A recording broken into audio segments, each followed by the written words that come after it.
বিধবা যে হবে, পিতা মাতা তোর শোক সাগরে ডুবিবে। সমগ্র জগৎ মিলে করলে উদ্ধার, তবু মোর হাতে তোর নাই নিস্তার। আল্লাহ বলেন বান্দারে, পৃথিবীর মাটিতে এসে যাও, একদিন আবার এই পৃথিবী ছেড়ে চলে যেতে হবে।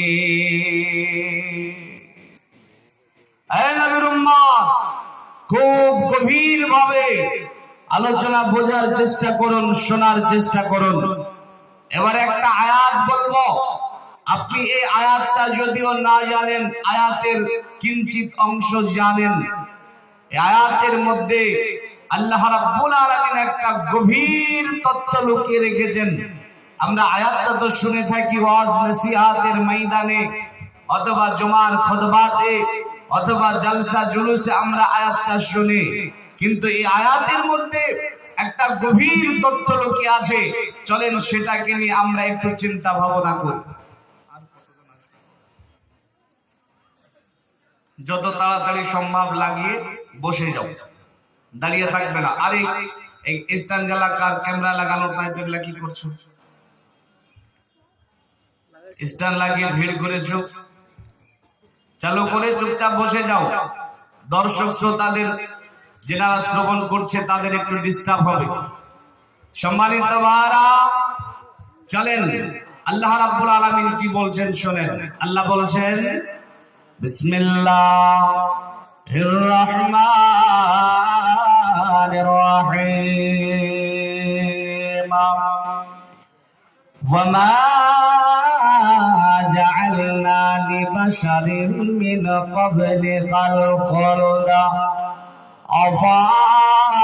আফাইন মিত্তা ফাহুমুল খালিদুন কুল্লু নাফসিন যায়িকাতুল মাআত। আমার আল্লাহ বলেন, নবী গো, আপনার আগে যারা পৃথিবীর মাটিতে এসেছিল তারা কেউ চিরস্থায়ী দুনিয়াতে থাকে নাই। যারা এসেছিল তাদেরকে পৃথিবী থেকে বিদায় নিতে হয়েছে। আপনাকেও মরে যেতে হবে, আপনাকেও পৃথিবী ছাড়তে হবে। আপনাকেও মরে যেতে হবে। নবী গো, আপনি আপনার উম্মতকে জানিয়ে দিন, যদি আপনাকে মৃত্যুবরণ করতে হয়, আপনার উম্মত কি ভেবেছে তারা চিরস্থায়ী দুনিয়াতে থাকবে?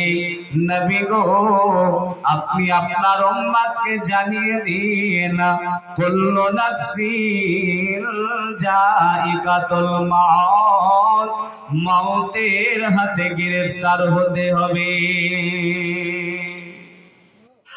ভাইয়া, আপনাদেরকে একটা জিজ্ঞাসা করব, উত্তর দিতে হবে। বাংলাদেশের শ্রোতারা একটু কথা বলে, ওদের মতে একটু কথা বলবেন। আপনাদের দোয়ার বাবার কাছে এই বছরে প্রায় বাংলাদেশে 30টার উপরে প্রোগ্রাম করেছি। তো বাংলাদেশের শ্রোতাকে কিছু জিজ্ঞাসা করলে উত্তর দেয়, আপনারা একটু তাদের মতো বলবেন। বলেন তো, পৃথিবীর মাটিতে যত মানুষ এসেছিলেন, আছেন, আসবেন, এই মানুষের মধ্যে সর্বশ্রেষ্ঠ মহামানব কে? মুহাম্মদুর রাসূলুল্লাহ সাল্লাল্লাহু আলাইহি ওয়াসাল্লাম। আমার নবী হলেন সর্বশ্রেষ্ঠ মহামানব। জি, আমার নবীর তুলনা হয়নি, হবে না, হতেও পারে না। এখন আমার নবীর চরিত্র নিয়ে পৃথিবীতে কিছু নাস্তিকের দল আছে, কিছু অবৈধ সন্তান আছে, কিছু নরদামার কীট আছে, কিছু উল্লুকা পাঠা আছে, যারা আমার নবীর চরিত্র নিয়ে উল্টা পাল্টা মন্তব্য করে। করে না? করে না? বাংলাদেশের কিছু নাস্তিক আছে, ভারতের কিছু হাইনা নাস্তিক আছে, যারা আমার নবীর চরিত্র নিয়ে অনেক কটু মন্তব্য করে। এখন তাদের কটু মন্তব্যে আমার নবীর চরিত্রের কিছু আসে যায়? কথা বলেন, আসে যায়? যাই না। আমি মৌলভী শামীম আখতার আপনাদের এলাকাতে আজকে জলসা করতে এসেছি। এখন আগামী কালকে এই জায়গা থেকে চলে যাব। আপনাদের লোহাপুর মোড়ে কোনো একজন ব্যক্তি কোরআনের ইলম নেই, হাদিসের ইলম নেই, মসজিদে যায় না, নামাজও ঠিকঠাক ভাবে পড়ে না। এই ব্যক্তি যদি আমার ব্যাপারে বলে যে মৌলভী শামীম আখতার ডোমকল থেকে লোহাপুরে জলসা করতে এসেছিল, ও যা বলে গেছে সব ভুল, ও কোরআন হাদিসের কিছু জানে না, তো বলেন ওর কথাতে আমার কিছু আসে যায়? যদি আপনাদের মাদ্রাসার সম্মানিত শেখ মৌসা হক্কানি সাহেব যদি বলে যে শামীম আখতারকে আর ডাকবো না, কোরআন হাদিস ভুল বলে গেছে, তাহলে আমাকে ভাবতে হবে যে আমার কিছু ভুল আছে। এখন নবীর চরিত্র নিয়ে পৃথিবীর কিছু নাস্তিক আছে, নারদামার কীট আছে, যারা আমার নবীর চরিত্র নিয়ে কুটো মন্তব্য করছে, কিন্তু আমার নবীর চরিত্র সম্বন্ধে আল্লাহ সার্টিফিকেট দিচ্ছেন, নবী গো আপনি হলেন সর্বশ্রেষ্ঠ, আপনার আদর্শটাকে পৃথিবীবাসীর জন্য আদর্শ করে দিয়েছি, আইডিয়ালটাকে মডেল বানিয়ে দিয়েছি, আপনি হলেন সবার জন্য একজন আদর্শবান ব্যক্তি। বন্ধুরে আমার, 63 বছরের জিন্দেগি পেয়েছিলেন আমার নবী। কোনদিন কোন মানুষকে মজাক করেও মিথ্যা কথা বলেননি, চুগলখড়ি করেননি, কোন মানুষকে কষ্ট দেননি, হারাম খাননি, কোন মানুষের সঙ্গে খারাপ আচরণ করেননি। আমার নবী হলেন সর্বশ্রেষ্ঠ মহামানব, নবীদের মধ্যে সর্বশ্রেষ্ঠ, নেতা হিসাবে সর্বশ্রেষ্ঠ, স্বামী হিসাবে সর্বশ্রেষ্ঠ। নবীজির তুলনা হয় না, হবে না, হবে না। এত দামি ব্যক্তিকে আমার আল্লাহ ডেকে বলছেন, নবী হে আফা ইন্মিতা, আপনাকে মরে যেতে হবে। এত দামি মানুষ হওয়ার পরে যদি তাকে মৃত্যুবরণ করতে হয়, আল্লাহ বলছেন এত দামি ব্যক্তি হওয়ার পরে যদি মৃত্যুবরণ করতে হয়, তাহলে পৃথিবীবাসী শুনে নাও, শুনে নাও, কুল্লু নাফসিন যায়িকাতুল মাউত, তোমাদের সকলকে মওতের হাতে গ্রেফতার হতে হবে, মরে যেতে হবে, মরতেই হবে। এই নবীর উম্মত, মৃত্যুবরণ তো করব, তবে বলেন তো কবে মৃত্যুবরণ করব, কোন বয়সে মরতে হবে, কোন বয়সে মালাকুল মাউতের সঙ্গে সাক্ষাৎ হবে, এটা কি আমরা জানি? কথা বলেন, জানি? জানি না, আমাদের কিন্তু জানা নেই। কিন্তু পরিতাপের বিষয় হলো আমাদের চাল চলন, আমাদের আচার ব্যবহার, আমাদের ওঠা বসা, আমাদের কথাবার্তা শুনে মনে হয় যে মাউত কবে হবে এটা আমরা জেনে বসে আছি। দেখেন না আমার যুবক ভাইয়েরা, এদের যদি আপনি বলেন এই যুবকেরা দুনিয়ায় সাকসেস হওয়ার জন্য তো এত কষ্ট করছো, পরকাল সাকসেস হওয়ার জন্য কিছু করো, ইবাদত বন্দেগি করো, মসজিদে চলো, সালাত আদায় করো, তখন এই যুবক আপনাকে বলবে যে এখনো আমার সময় হয়নি, একটু বয়স হোক তারপরে যাব। বলে না? বলে না? বলে যে এখনো সময় হয়নি, আরো কিছুদিন যাক, আরো কিছু বয়স বাড়ুক। তো যুবক ভাই, তুমি যে বললে আরো কিছুদিন যাক, আরো বয়স বাড়ুক, তো কবে পর্যন্ত তুমি বাঁচবে, কবে তোমার মাউত হবে, এই গ্যারান্টি তুমি কোথা পেলে? মুরব্বীকে যদি আপনি বলেন মুরব্বী চলেন একটু নামাজে যাবেন, তখন বলবে যা বাবা কথা দিলাম আগামী জুমা পর্যন্ত যাব, কথা দিলাম। তো বলি আগামী জুমা পর্যন্ত বাঁচবেন, গ্যারান্টি কে দিল? এই কথা কার সঙ্গে হয়েছে? মালাকুল মাউতের সঙ্গে কি কন্ট্রাক্ট চলে? যদি চলে তাহলে তার নাম্বার কত বলো, আমরাও যোগাযোগ করব। আমাদের কথাবার্তা শুনে মনে হয় যে আমরা জেনে বসে আছি মাউত কবে হবে। ভাইয়ান, মাউত কবে হবে আমরা এটা কেউ জানি না। আমার আল্লাহ বলেন বিসমিল্লাহির রহমানির রহিম, ওমা তাদরি নাফসুম মাযা তাকসিবু গাদা ওমা তাদরি নাফসুম বিআইয়ি আরযি তামাত। दो चीज आदमी কাসা জোর জোর এক আবেদানা দিগাদ খাহে গোর দুই জিনিস মানুষের করে আকর্ষণ প্রথম তার দানা পানি দ্বিতীয় মরণা যার যেথা লেখা আছে যাইবে খাইয়া মরণ যেখানে যার যাইবে ঘটিয়া কার কথা মরণ আছে থাকতো যদি জানা দুর্ঘটনা হয়ে মানুষ মরিত না আমার আল্লাহ বলেন ওমা তাদরি নাফসুম মাযা তাকসিবু গাদা আল্লাহ বলেন বান্দা রে আগামী কালকে তুমি কোথায় যাবে কি খাবে এটা তুমি জানো না আমি আল্লাহ জানি ওমা তাদরি নাফসুম মাযা তাকসিবু গাদা ওমা তাদরি নাফসুম বিআইয়ি আরজি তামুত আর কখন তোমার মওত হবে এটা আমি আল্লাহ জানি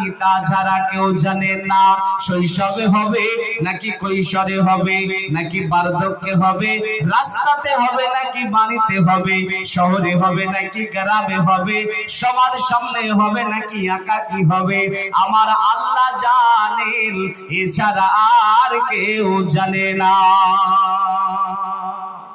মওত কোন বয়সে হবে এটা আমাদের জানা নেই যার জন্য সদা সর্বদা আমাদেরকে মওতের জন্য প্রস্তুতি গ্রহণ করা উচিত ভাইজান মওত কবে হবে এই জ্ঞান শুধুমাত্র আমার আল্লাহরই আছে ইমাম মালিক রাহিমাহুল্লাহ খুব ভালো করে শ্রবণ করে নেন আল্লাহর গোলামেরা ইমাম মালিক রাহিমাহুল্লাহ স্বপ্ন দেখছেন মালাকুল মউতের সঙ্গে দেখা ইমাম মালিক মালাকুল মউত কে বলছে মালাকুল মউত আমি কতদিন বাঁচবো বলো তো মালাকুল মউত তখন পাঁচটা আঙ্গুলের ইশারা করলো ইমাম মালিক রাহিমাহুল্লাহ মালাকুল মউত কে বলছে মালাকুল মউত পাঁচটা আঙ্গুল দেখালে এর মানে কি আমি 5 দিন বাঁচবো নাকি 5 মাস বাঁচবো নাকি 5 বছর বাঁচবো কোনটা তো মালাকুল মউত কিছু বলবেন তার আগে ইমাম মালিকের ঘুম ভেঙে গেল এই নবীর উম্মতের দল ইমাম মালিক রাহিমাহুল্লাহ চিন্তায় চিন্তিত হয়ে গেলেন ব্যাকুল বেজান হয়ে পড়লেন যে মালাকুল মউত আমাকে 5টা আঙ্গুল দেখালো এর মানে আমি কি 5 দিন বাঁচবো না 5 মাস নাকি 5 বছর কোনটা চিন্তায় চিন্তিত অবস্থায় রাতটা অতিবাহিত করে সকাল বেলায় সোজা চলে গেল তৎকালীন জামানার একজন ইমাম ইমাম ইবনে সিরিনের কাছে ইমাম ইবনে সিরিন ভালো স্বপ্নের তাবির করতে পারতেন ইমাম ইবনে সিরিনের কাছে যাওয়ার পরে ইমাম মালিক রাহিমাহুল্লাহ বলছেন ইমাম ইবনে সিরিন আমি স্বপ্ন দেখলাম মালাকুল মউতের সঙ্গে দেখা আমি জিজ্ঞাসা করলাম কতদিন আর পৃথিবীতে আছি তো আমাকে 5টা আঙ্গুলের ইশারা করে দেখালো আমি জিজ্ঞাসা করলাম 5 দিন নাকি 5 মাস নাকি 5 বছর তো আমাকে কিছু বলবে তার আগে আমার ঘুম ভেঙে গেল ওই ইমাম ইবনে সিরিন আপনি আমার স্বপ্নের তাবিরটা করে শোনান মালাকুল মউত আমাকে কি বোঝাতে চেয়েছে ইমাম ইবনে সিরিন বলছেন ও ইমাম মালিক শুনে নেন মালাকুল মউত আপনাকে 5টা আঙ্গুল দেখি কি বোঝাতে চেয়েছে ইমাম ইবনে সিরিন বলছেন ইমাম মালিক শুনে নেন পৃথিবীর মাটিতে আসমানের উপরে জমিনের উপরে এমন কেউ নেই যেই ব্যক্তি 5টা বিষয়ে ইলম রাখে 1 নাম্বার হলো কিয়ামত কবে হবে 2 নাম্বার হলো বৃষ্টি কবে হবে 3 নাম্বার হলো মায়ের পেটে কি সন্তান আছে 4 নাম্বার হলো আগামী কালকে কে কোথায় কি খাবে আর 5 নাম্বার হলো কোন বয়সে কোথায় কার মওত হবে অতএব ভাইজান গো আমার মওতের ব্যাপারে আপনি ভাববেন না যে এখনো আমি 2 বছর 5 বছর বেঁচে থাকব এমনটা ভাববেন না যে আগামী জুমা পর্যন্ত বেঁচে থাকব যে কোনো সময় মওত আপনার কাছে চলে আসতে পারে মালাকুল মউতের সঙ্গে সাক্ষাৎ হতে পারে মওতকে কত নিকটে মনে করতে হবে। নবীর একটা হাদিস শুনে নেন। আন ইবনে ওমর রাদিয়াল্লাহু তাআলা আনহু قال আখাজা রাসূলুল্লাহ সাল্লাল্লাহু আলাইহি ওয়াসাল্লাম বিবাজিন জাসাদিন ফাকাল কুন ফিদ দুনিয়া কাআন্নাকা গরীবুন আও আবিরুন সাবিলিন ওয়া উদ্দা নাফসাকা বিল আহলিল কবর। এর নবীর উম্মতের দল ইবনে ওমর রাদিয়াল্লাহু তাআলা আনহু বলেন, আখাজা রাসূলুল্লাহ সাল্লাল্লাহু আলাইহি ওয়াসাল্লাম বিবাজিন জাসাদিন, কোন একদিন আল্লাহর নবী আমার কাছে চলে এলেন। ইবনে ওমর বলেন, আমার কাছে আসার পরে আমার শরীরের একটা জায়গাতে হাত রাখলেন, রাখার পরে বলছেন, ইবনে ওমর শোনো, কুন ফিদ দুনিয়া কাআন্নাকা গরীবুন আও আবিরু সাবিলিন। ইবনে ওমর রে, পৃথিবীতে যতদিন বাঁচবে তুমি পথচারীর মতো বাঁচবে, মুসাফিরের মতো জিন্দেগি যাপন করবে। ওয়া উদ্দা নাফসাকা মিন আহলিল কবর, আর সদা সর্বদা নিজেকে কবরবাসী মনে করবে। ইবনে ওমরকে যখন আল্লাহর নবী এমনি করে বললেন, ইবনে ওমর তার ছেলেদেরকে ডাকলেন, ডাকার পরে বলছেন, বেটা রে, ইজা আমসাইতা ফালা তান্তাজিরিস সাবাহা ওয়া ইজা আসবাহাত ফালা তান্তাজিরিল মাসাহা। বেটারা শোনো, যদি তুমি সকাল পেয়ে যাও তাহলে সন্ধ্যার আশা করবে না, আর যদি সন্ধ্যা পেয়ে যাও তাহলে সকালের আশা করবে না। মাছরাঙ্গা উড়িতেছে উপরে তোমার, কখনো কদিয়া পরে ঠিক নাহি তার।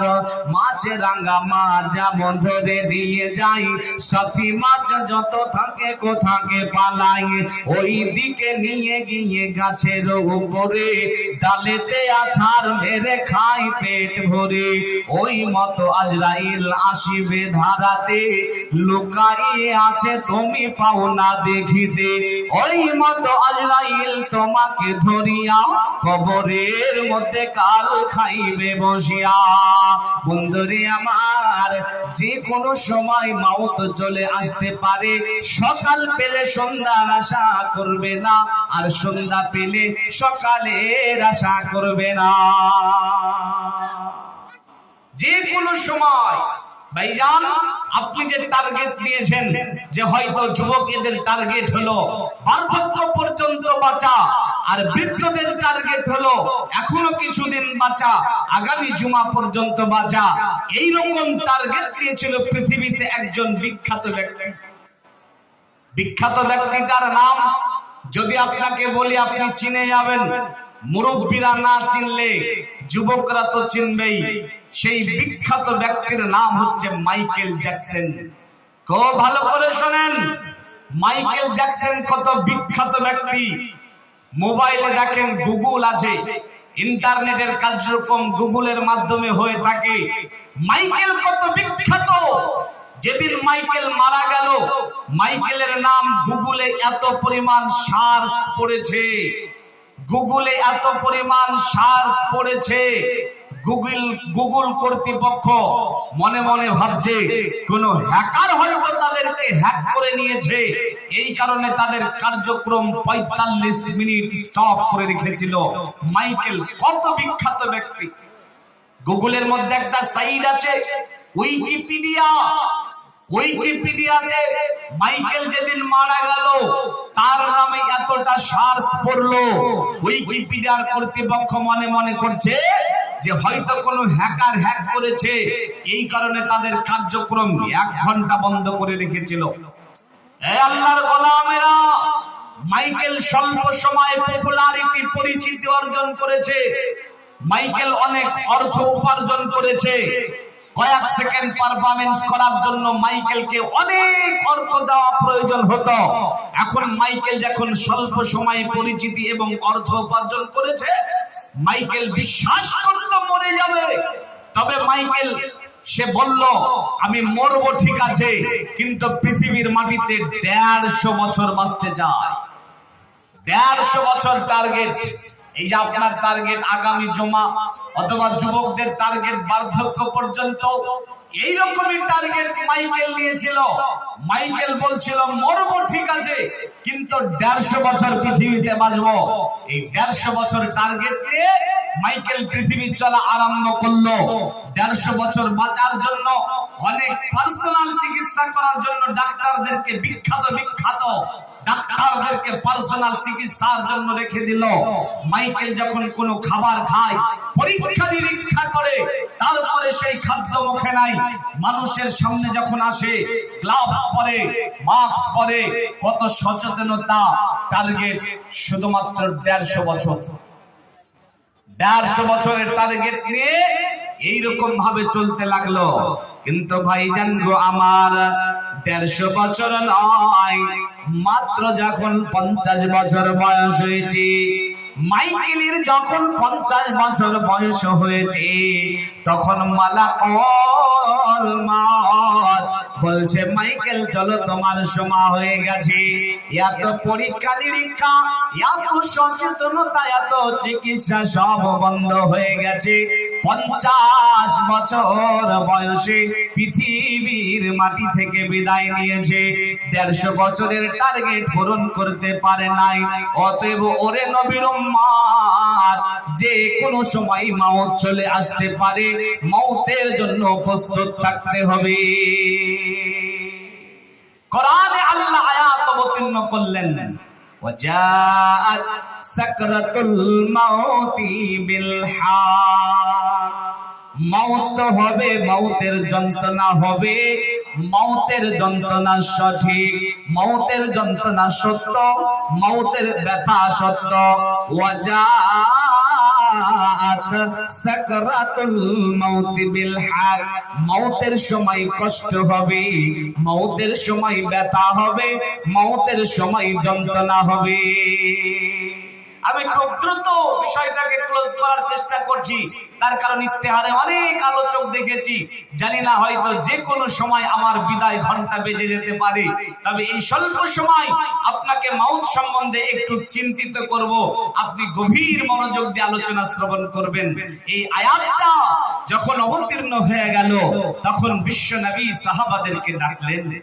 সাহাবাদেরকে ডেকে বিশ্বনবী বলছেন, সাহাবারা, আজকে আয়াত অবতীর্ণ হয়েছে, মওতের যন্ত্রণা হক, মওতের যন্ত্রণা সত্য, মওতের যন্ত্রণা ভোগ করতে হবে। তো উপস্থিত সাহাবাদের মধ্যে একজন সাহাবা ছিল, যার নাম হচ্ছে আমর ইবনুল আস। আমর ইবনুল আস ওইখানে বসেছিলেন। আমর ইবনুল আসের বড্ড জানার ইচ্ছা হলো যে মওতের যন্ত্রণাটা কেমন হয়। আমর ইবনুল আস এই আয়াতটা অবতীর্ণ হওয়ার পর থেকে, যেই ব্যক্তি মৃত্যুর শয্যায় শয়িত, তার কাছে তিনি চলে যেতেন। যাওয়ার পরে তার মাথাতে হাত রাখতেন আর বলতেন, আল্লাহর গোলাম, আল্লাহ বলেছেন মওতের যন্ত্রণা সত্য, তুমি এখন মওতের যন্ত্রণার সম্মুখীন, বলো তোমাকে মওতের যন্ত্রণা কেমন লাগছে। বন্ধুরে আমার, এমনি করে আমর ইবনুল আস মানুষজনের কাছে যেতেন আর মওতের যন্ত্রণা কেমন হবে এটা জানার বড় চেষ্টা করতেন। কিন্তু বন্ধুরে, আমর ইবনুল আস একদিন দুঃখ করে বলছেন, এত মানুষকে জানার চেষ্টা করলাম, কিন্তু কেউ কেন বলল না মওতের যন্ত্রণাটা কেমন। মওতের যন্ত্রণা আমি তো জানতে পারলাম না। দিন গেল, রাত গেল, মাস গেল, বছর গেল, এমনি করতে করতে করতে একদিন আমর ইবনুল আসের মওতের সময় চলে এসেছে। আমর ইবনুল আস মওতের শয্যায় শয়িত। আমর ইবনুল আস পৃথিবীর মাটি থেকে বিদায় নেবে। আমর ইবনুল আস তার ছেলে তার মাথার কাছে বসেছে। বসার পরে বলছে, আব্বা যান, বাজান এতদিন পর্যন্ত মাউতের যন্ত্রণা কেমন হয় এটা আপনি জানার বড় চেষ্টা করেছেন, কিন্তু আব্বাজান আপনাকে কেউ বলে নাই মাউতের যন্ত্রণা কেমন। আজকে আপনি নিজেই মাউতের যন্ত্রণার সম্মুখীন হয়েছেন। আজকে আপনি আমাদের বলে যান মাউতের যন্ত্রণা কেমন লাগছে। আমর ইবনুল আস চুপ, কথা বলতে পারেন না। আবারও তার ছেলে বলছে আব্বাজান আমাদের বলে যান মাউতের যন্ত্রণা কেমন লাগছে। আমর ইবনুল আস তখন বলছে বেটা রে আজকে বুঝতে পারলাম মানুষজন কেন আমাকে মাউতের যন্ত্রণা সম্বন্ধে বলে নাই। বেটা শোনো, মাউতের যন্ত্রণা বলা যায় না। মাউতের যন্ত্রণা কত কঠিন এটা বর্ণনার ঊর্ধ্বে, এটা বর্ণনা করা যায় না। তবে বেটা শোনো, আমি তোমাকে চারটা কথা বলবো, তুমি বুঝে নেবে মাউতের যন্ত্রণা কেমন।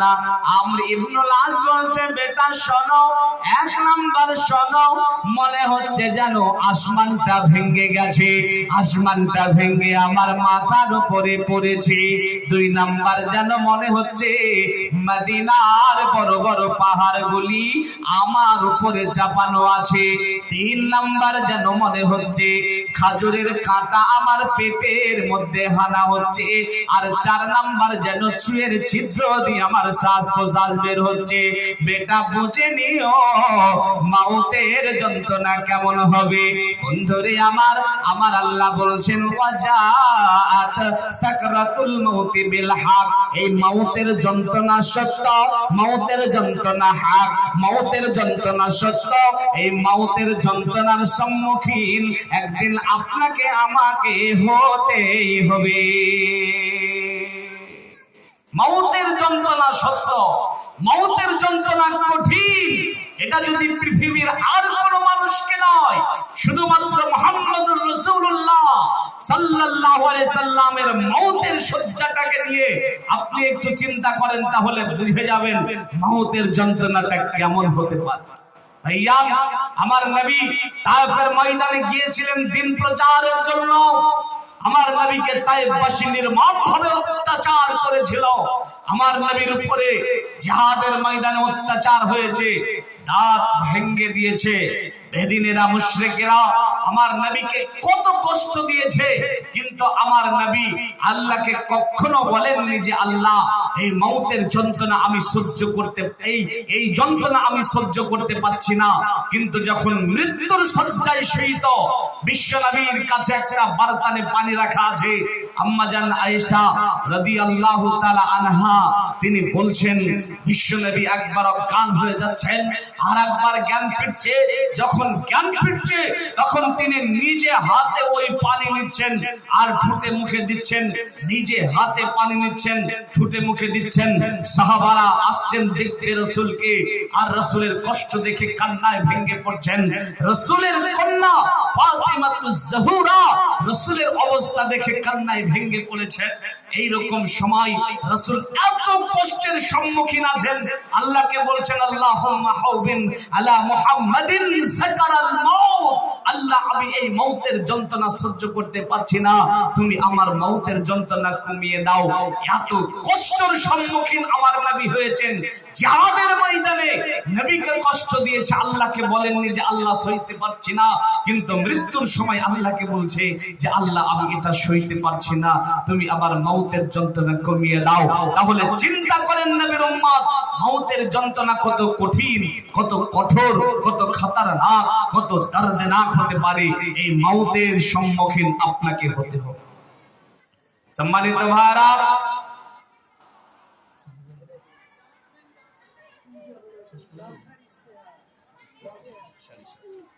তো ভাইয়া মাউত দুই রকমের হয়। ভালো মানুষের ভালো মাউত, খারাপ মানুষের খারাপ মাউত। দুটা লম্বা হাদিস, এই দুইটা হাদিস যদি আপনার সামনে বর্ণনা করতে পেতাম তাহলে ভালো মাউত কেমন হয়, খারাপ মাউত কেমন হয় এটা বুঝে যেতেন। তবে আমার বিদায় ঘন্টা বেজে গেছে, আর মাত্র 2 মিনিট সময় রয়েছে। 2টা মিনিট সময়ের মধ্যে এই হাদিসটা সম্পূর্ণ করা যাবে না। তবে ভালো আল্লাহওয়ালা যারা, এদের ভালো মওত হয়। আর খারাপ যারা, বদমাশ যারা, বদগার যারা, যারা পৃথিবীর মাটিতে অত্যাচার করে, কালোবাজারি, দুনাম্বারি, বদমাইশি করে, যারা আল্লাহ রাসূলকে মানে না, কোরআন মানে না, ইসলাম মানে না, এদের বদ মওত, খারাপ মওত হয়। আল্লাহওয়ালা, পরহেজগার, দিনদার, মুত্তাকি, এদের ভালো মওত হয়। ভালো মওত, খারাপ মওত, দুই মওত হয়। ভালো মওত সম্বন্ধে একটুখানা বলি। আমার হাতে আর মাত্র 2টা মিনিট সময় আছে। হাদিসের রাবি হচ্ছে বারা ইবনে আযিব রাদিয়াল্লাহু তাআলা আনহু। তিনি বলছেন, রাসূলুল্লাহ সাল্লাল্লাহু আলাইহি ওয়াসাল্লাম বলেছেন, ইন্নাল আবদাল মুমিন ইযা কানা ফিন কিতাইম মিনাদ দুনিয়া ওয়া ইকবালিন মিনাল আখিরা নাযালা ইলাইহি মালাইকাতু মিনাস সামাই বিজুল উজুহি কান্না উজুহাহুমুশ শামসু মা'আহুম কাফারুম মিন আকফানিল জান্নাহ ওয়া হানাতুম মিন হানুতিল জান্নাহ। বন্ধুরে আমার, বারা ইবনে আযিব রাদিয়াল্লাহু তাআলা আনহু বলেন, আল্লাহর নবী বলেছেন, ইন্নাল আবদাল মুমিন, ভালো ব্যক্তি, আল্লাহওয়ালা, পরহেজগার ব্যক্তি, যখন তারা দুনিয়া থেকে পরকালে বিদায় নেয়, তখন তাদের আত্মার সঙ্গে কেমন আচরণ করা হয়, তাদের আত্মার সঙ্গে কেমন ব্যবহার করা হয়।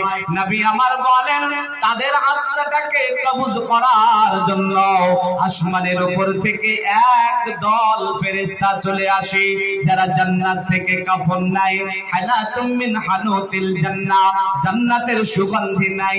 এরপরে মালাকুল মাউত সহ ওই ব্যক্তিটার আত্মাটাকে কবজ করার জন্য চলে আসে।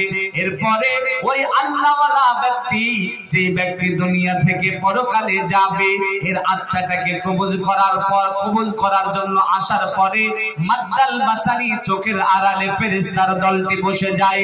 সুম্মা ইউজাউ মালাকুল মাউত, এরপরে শুধুমাত্র মালাকুল মাউত তার কাছে যায়।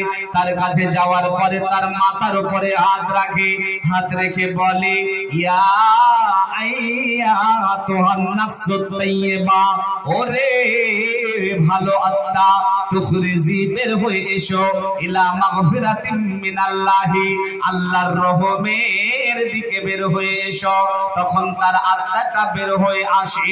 যখন আত্মাটা বেরিয়ে যায়, ওই যে দূরে ফেরেশতার দলটি বসেছিল, ওই ফেরেশতার দল সঙ্গে সঙ্গে চলে আসে। আসার পরে জান্নাত থেকে যে কাফন এনেছিল, জান্নাতের কাফনে আত্মাটাকে জড়িয়ে নাই, জান্নাতের সুগন্ধি তার উপরে দিয়ে দেয়।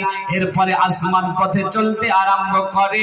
প্রতিমধ্যে যত ফেরেশতার সঙ্গে দেখা হয়, এই ফেরেশতারা বলে, এত ভালো আত্মা কার, এত দামি আত্মা কার, এত সুগন্ধ আত্মা কার। তখন এই ফেরেশতাদেরকে দুনিয়াতে তার যেটা নাম ছিল, তার বাবার যেটা নাম ছিল, এই নামের সঙ্গে পরিচিত করায়। আসমানের গেটের কাছে যখন নিয়ে যাওয়া হয়, আসমানের গেট সঙ্গে সঙ্গে তার জন্য খুলে দেওয়া হয়। ভালো করে বোঝার চেষ্টা করুন, আসমানের উপরে যখন ভালো মানুষের আত্মাটাকে নিয়ে যাওয়া হয়, দুনিয়া থেকে যেই আসমানটা দেখা যায়, ওটাকে বলা হয় দুনিয়াবি আসমান। এই আসমানের উপরে যত ফেরেশতা আছে, ফেরেশতা গুলা জমা হয়। এরপরে আত্মাটার জন্য ভালো দোয়া করে এবং তার সম্মান অর্থে দ্বিতীয় আসমান পর্যন্ত এগিয়ে যায়। দ্বিতীয় আসমানের গেট যখন খোলা হয়, দ্বিতীয় আসমানের ফেরেশতারা জমা হয়, তার জন্য ভালো দোয়া করে এবং তার সম্মান অর্থে তৃতীয় আসমান পর্যন্ত এগিয়ে যায়। এমনি করে প্রত্যেক আসমানের ফেরেশতারা পরবর্তী আসমান পর্যন্ত তার সামনে এগিয়ে যায় এবং তার জন্য দোয়া করে। এবারে সপ্তম আসমানের উপরে যাওয়ার পরে আল্লাহর হুকুমে এই আত্মাটাকে জান্নাতের সাব সেন্টার ইল্লিনে রাখা হয়। এমনি করে ভালো মানুষের আত্মাটাকে কবুজ করা হয়, এবারে খারাপটাকে কেমন করে কবুজ করা হয় আজকে আর সময় হলো না। ইনশাআল্লাহ কোনো একদিন যদি আবার সাক্ষাৎ হয় তাহলে আবারও আলোচনা হবে। এই পর্যন্ত আলোচনা সম্পূর্ণ করা সম্ভব হলো না, তবে আগামীকালকে আবার ভগবদ্গীতে দেখা হবে। আপনারা যাবেন ইনশাআল্লাহ, সেখানে আলোচনা শ্রবণ করবেন। তবে আপনাকে আমি এইটুকু দাওয়া দিয়ে এই কথা কটা বলে আপনাকে আমি যেটা বলতে যাচ্ছি ভাই, যে কোনো সময় মাউত চলে আসতে পারে, মাউত একেবারে সন্নিকটে, মাউত একেবারে কাছে। আপনি সব সময় মাউতের জন্য প্রস্তুত থাকবেন। আল্লাহ পাক যেন আমাদের বোঝার মানার তৌফিক এনায়েত করেন। আল্লাহুম্মা আমিন।